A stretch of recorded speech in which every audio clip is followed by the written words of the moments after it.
So this is your vegan red lentil ragu with a bit of vegan parmesan sprinkled here and either some fresh basil or parsley. Delicious. Hi, Inga here. So today I'm going to show you how to make a delicious vegan lentil ragu. Let's begin. So you'll need 1 red onion and you want to cut this up very small. So make small incisions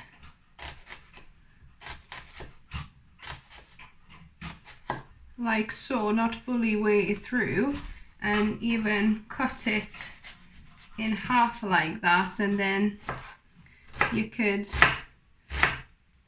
cut it into small little dice. And do the little trick of a wet paper towel next to where you're cutting the onion, so that all of that onion gas that would normally give you a watery eyes or make you cry goes straight into this, because apparently the that gas is attracted to the most moist surface. So this is obviously the closest moist surface, so most of the gas will go there rather than into your eyes.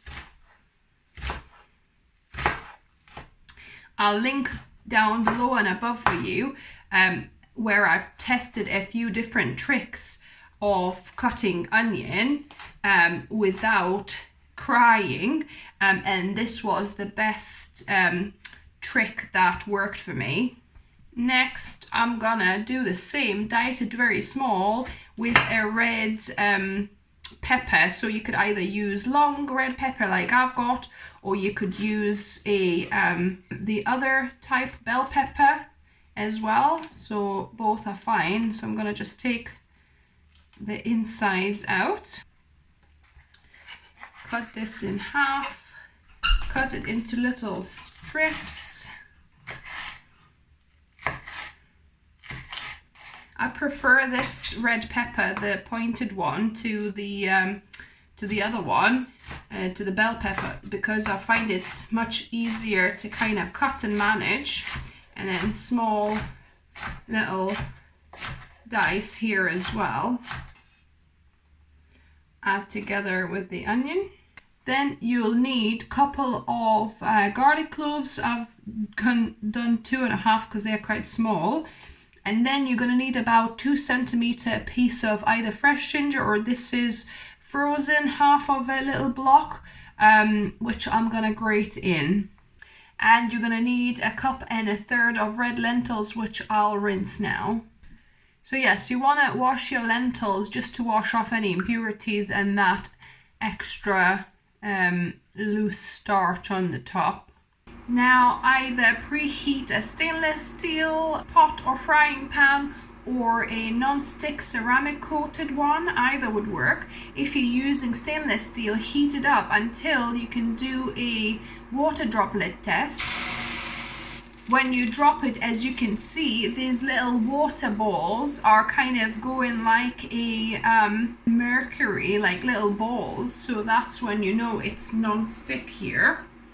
So I'm gonna add my onion and red pepper. We'll give it some initial frying. So it's frying quite nicely. There's a little bit of color developing at the bottom. So as you can see, you don't need any oil, even on a stainless steel pan like this, as long as you preheat it properly. And if you see it's sticking a little bit and it's quite golden at the bottom, you can use a couple of tablespoons of water or a little olive brine or a pickle juice. So I'm using green pickle juice here, but green olive juice is great as well. Or you could use a little bit of vegetable stock as well. So a couple of tablespoons just to deglaze the bottom of the pan and to keep on frying for another maybe couple of minutes. So it's been about 5 minutes frying my onion and pepper. I'm gonna add another tablespoon of the brine to just deglaze it. And now we're gonna add some additional spices and flavor ingredients. So I'm gonna grate my ginger here. So if you have fresh, that's great, or you're frozen, works just fine as well. I find the frozen ones in blocks are just so much easier. They're already kind of prepared for you. Just need to quickly grate them in. I've just rinsed my grater because we're gonna need to zest our lemon. So this is one organic unwaxed lemon that I'm gonna take the zest off, or most of it. You definitely want to use organic and unwaxed, and if yours is waxed, then you could do a little trick which I'll link down below and above for you, how you can take off wax off your waxed lemons if you can't find the unwaxed version. So just the yellow zest bit of your lemon. Mine is kind of a little bit wilty, so not the freshest, so it's a little bit harder to zest it. If your lemon is like really fresh, then it grates off much easier. There you go. Just mix that in. I'll reduce this because we don't want it to burn at this point. I'm gonna add my garlic here. So 2 cloves of garlic I'll crush in.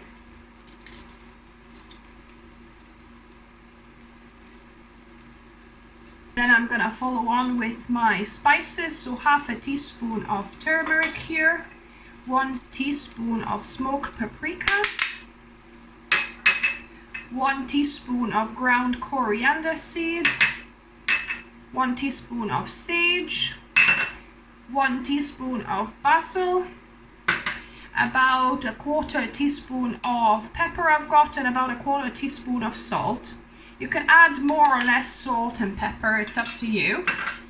So I'm gonna just mix that through. Be careful not to kind of burn your garlic and spices. You want to just quickly add them. Then I'm gonna toss my lentils, rinsed lentils. So 1 1/3 of a cup of red lentils that I've rinsed. Just mix it through. There's a bit of spices stuck to the bottom, so we can add our 2 cups of water. Oh, and I completely forgot, before adding water, I needed to add 500 grams of chopped fresh tomatoes. So these are cherry tomatoes that I halved the little ones and quartered the other ones. So yeah, about 500 grams of fresh tomatoes you want. And I'm gonna mix that through. I'm gonna add the 2nd cup of water now, and I want to get this to the boil. Now my lentils came to a boil. I'm gonna reduce this a little bit on kind of medium low, put the lid on, and we're gonna let these simmer for about 15-20 minutes. My pot is amazing that I'll be able to let it simmer for 15 minutes and then switch it off the heat, and it'll keep on cooking for another 5 or 10 minutes after that with the residual heat. So the lentils have simmered for 20 minutes, and let's see what they're like. Look at that, they really cook through, and yeah, so they're nice and gentle. I can see the tomatoes have cooked through as well. It smells amazing. So some lentil ragu here, and then put a little bit of vegan parmesan on top, and some fresh chopped parsley, and that is your delicious vegan lentil ragu. And now the taste testing. So I didn't get a chance to get some parsley, so I'll put a little bit of fresh basil on here. So let me give this a go. By the way, this recipe I found on another plant-based YouTube channel, linked down below, where I got it from. So yeah, so it'll be interesting for me to try it.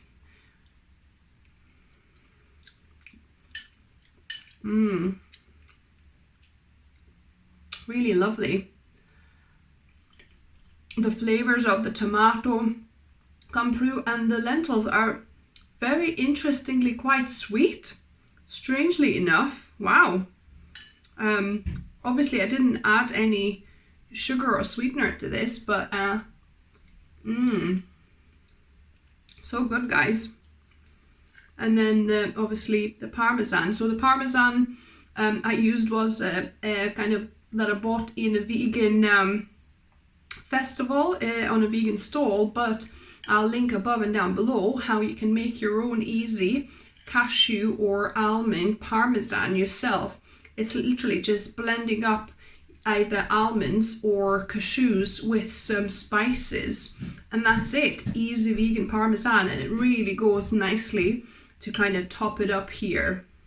So yeah, so if you try this, let me know what you thought of it. Give me a thumbs up if you like it. If you like the video, please share it with whoever else could use a delicious way to cook with red lentils. And as always, remember, food is fuel, so be mindful of what you put in your body. Until next time.